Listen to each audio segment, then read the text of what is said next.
Hey everyone, Jay Sherm here. In today's episode, I have Chris Williams from GroupCoachNation.com. He is a high-ticket mastermind launch advisor. Quite a mouthful. Welcome to the show, man. Jason, super stoked to be here, dude. Love what you're doing, and all you people out there who are Jason fans, coolest place ever, right? Let's rock and roll. Nice, man. Let's do it. And today's topic, we're covering learning how to sell your expertise to clients, which I've talked about quite a bit on this show. One of the oldest things, and I'm sure you, Chris, you know this, is when say a mechanic or a construction worker or a technical person does a job for someone, or an artist paints something, and the person says, "Well, why are you charging me $1,000 for something that took you an hour to do?" Right? That's the thing that everybody always says, right? Is you charge me $1,000 to paint that thing, and we're like, I spent 20 years of my life learning how to do that.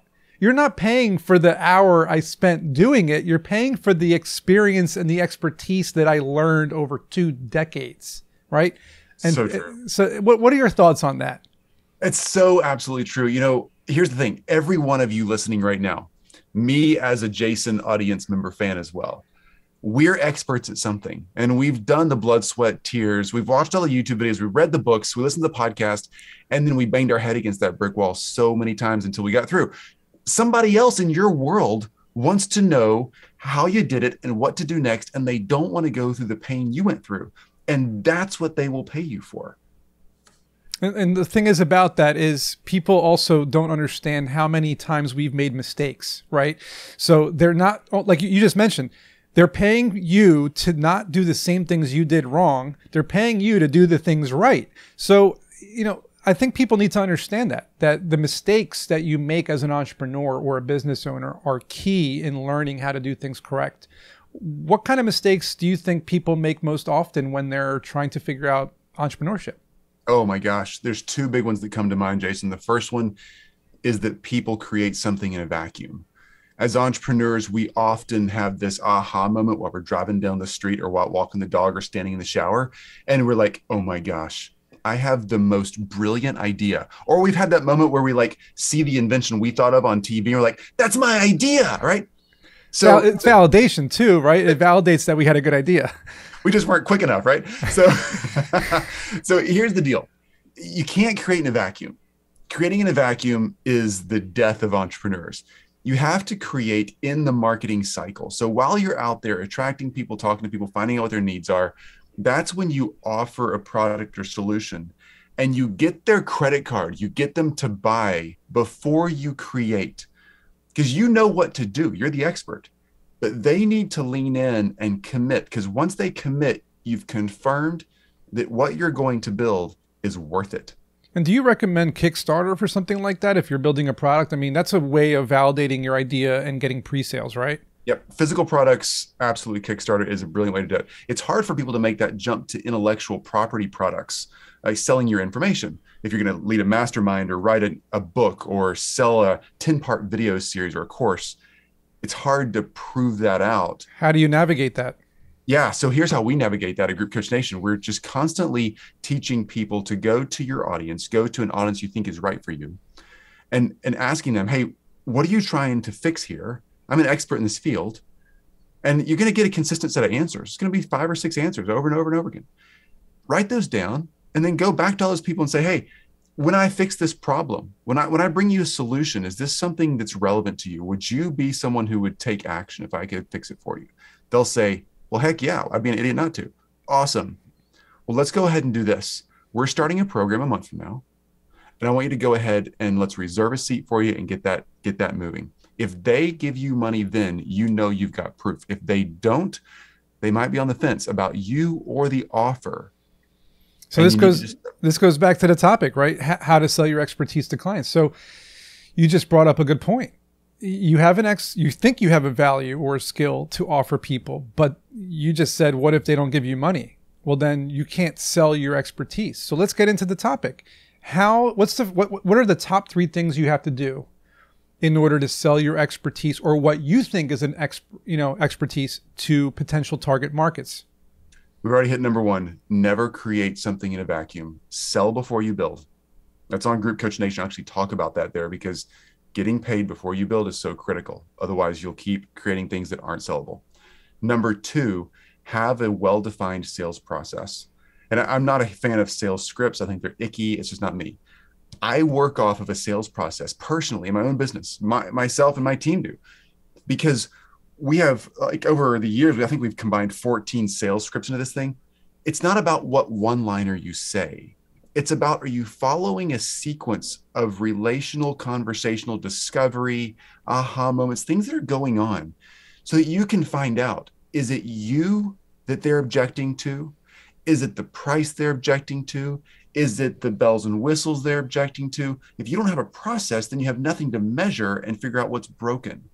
Before we get into tip number 3, I want to unpack that, because it was a lot of stuff you just said in tip number 2. So the first thing is identifying what works and what doesn't. And you mentioned you have 14 different sales scripts. So it sounds almost as if you are gaining feedback from the people you're talking to and then iterating on your script to create different variations of the script for different subsets of target markets. Is that what you're doing? Good question. What I was actually trying to say is we've combined 14 scripts into one sales script process that we use. But my point there is, yeah, there's pivots that have to make in the conversation. But here's the deal. If I had combined 14 scripts over the years, or 2,000 or 3, they're all really similar. Most successful scale scripts have 5 to 7 major zones you go through, like discovery, relationship building, some kind of pivot or aha moment, an offer, handling objections, that kind of thing. There's like just several big phases. You got to understand those phases and stick with them in conversations, or else you won't be able to measure, where did this thing succeed or fail? And we start emotionally putting the burden on, oh, I suck, or oh, that was too expensive, or oh, I should have mentioned these 3 other things. But that's an emotional response after someone says no or yes. It's not the truth. The truth is, go back and listen to the call and find out where it actually fell apart. Because you'll know where it falls apart, because that's when they're trying to get off the phone. Yeah, exactly. and you need to figure out, where were they excited and then where were they less enthused. That makes sense. So let's hear tip number 3.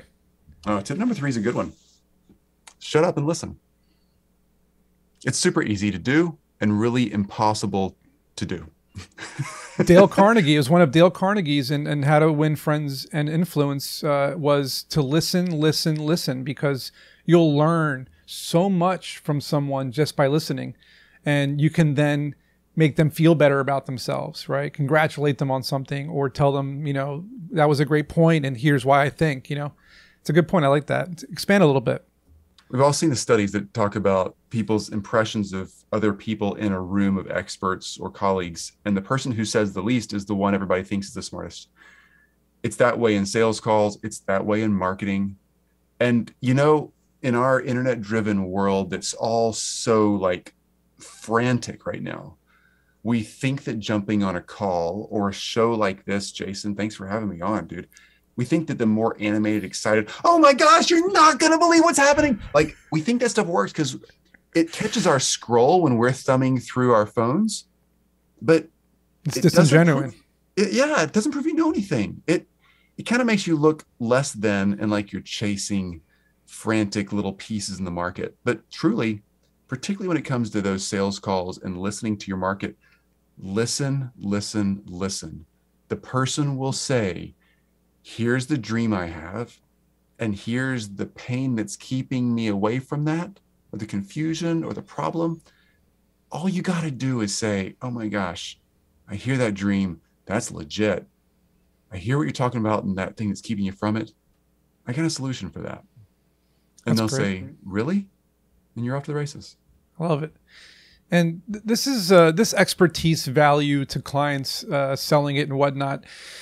I can't tell you, especially during the pandemic, man, we're going on 3rd year now. I've talked to a lot of people who obviously are not happy in their jobs, and they're trying to figure out a way to become an entrepreneur, figure out a way to monetize something that they're doing. And something that I've been doing is asking them, well, what do you do in your spare time? And they list off A, B, C, and D. So I try to figure out, well, is it an expertise? Is it valuable? Is there a way to monetize it? So what is your thoughts on how somebody can determine, A, do they have some sort of valuable skill or expertise they can offer somebody? And B, how the best way is to monetize it. Yeah. First up, I promise you, you all have something valuable in your expertise. Typically, it's the thing that you think is the easiest thing in the world to do. And doesn't everybody do this? No, they don't. And it's not easy. It's just your natural skill set. You can monetize that. That's number one. Two, kind of look at your conversations as you're talking to people and they say, oh, what do you do? And you say, well, I build coasters out of wood. I'm holding one in my hand for you listeners. I build coasters out of wood. No kidding. Do you have a workshop? Do you have a lathe? Do you have chisels? Those people will buy from you because they're fascinated. They don't want to make coasters. They want to make something else, but they want to figure out how to make a wood shop. You could sell how to build a wood shop that works for you. 10 easy steps in 3 weeks to building a successful wood.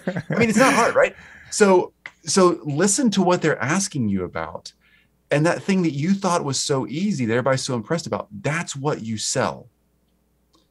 And you had a follow-up part to that question. Yeah, it's really like, how do you, the first part was, how do you find the expertise that you might have? And then how do you monetize it? Which it sounds like you may have kind of touched on, is really hearing what people want in terms of your value, and then they would pay for that value. How do you figure out, I mean, is it really just maybe doing a survey or asking someone, well, what would you pay for this wooden, I'm holding a totem. So how much would you pay for this wooden totem, right? $20. Okay, well now I know $19.99 on my e-commerce Shopify site, I can start selling these wooden totems, right? So is that what you kind of do, is ask people what they would pay for something? You can start there. I love that we're both holding wood carvings on our desk. Oh, poor trees. Yeah, you can ask that kind of thing, but people, they'll think of a price, but they might not know. Like if somebody said, I don't know, what's it worth learning how to set up a wood shop? I actually don't know either. But when it comes to something that produces money or saves people time, creates a new health opportunity for them, like better health or better relationships, mental health, relationship health, physical health. So time, money, or health. When you get going on one of those things, you can clearly identify, this is what I know about, and I can help someone in those 3 areas. You can monetize those things really easily. Money, it's easy to say, this thing I'm showing you how to do will make you $100,000 this year. Just to pick a number out, guy. Well, it's pretty easy to charge somebody $10,000 or $20,000 to earn 100. Time, oh, you're going to save 20 hours a week? Awesome. What would you going to do with those 20 hours a week? Half of it off and half of it go sell and prospect some more? How much is that extra 10 hours of selling and prospecting worth to you? An extra $100,000 a year? Awesome. Now you know you're going to sell it for 10 to 20. You see what I'm saying? Just backing your way into a percentage of the value. Makes sense. And so for our listeners and people watching this video, let's leave them off with what the number one thing that people come away with from Group Coach Nation, like when they come to you guys and they seek help, they have expertise, they've been able to sell to their clients, they've been able to succeed in some way. What's the number one challenge that you've been able to help them fix that you can tell our listeners, here's what you guys can improve on? Super easy. We teach experts how to build high-ticket group coaching programs or masterminds. And it typically takes 8 to 12 weeks to do that.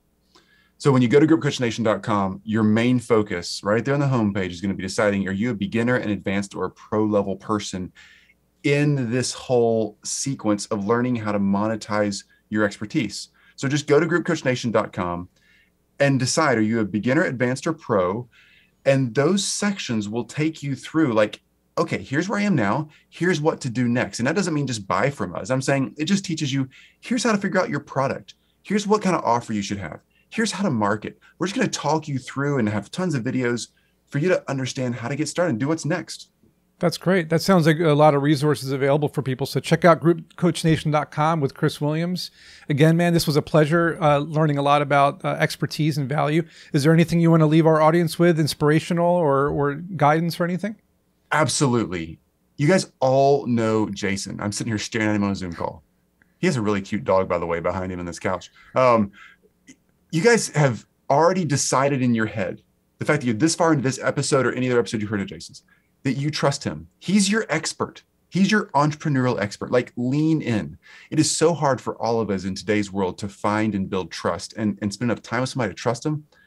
If you've already got that foundation here, like, ask him what to do next in your business. If he doesn't know, he knows who knows. Like, he is your trusted advisor. Lean in on that. Awesome. I appreciate that, man.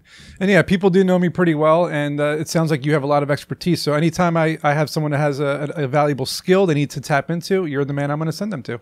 Super cool. Awesome. Thanks, everybody. And we will see everyone in next week's episode.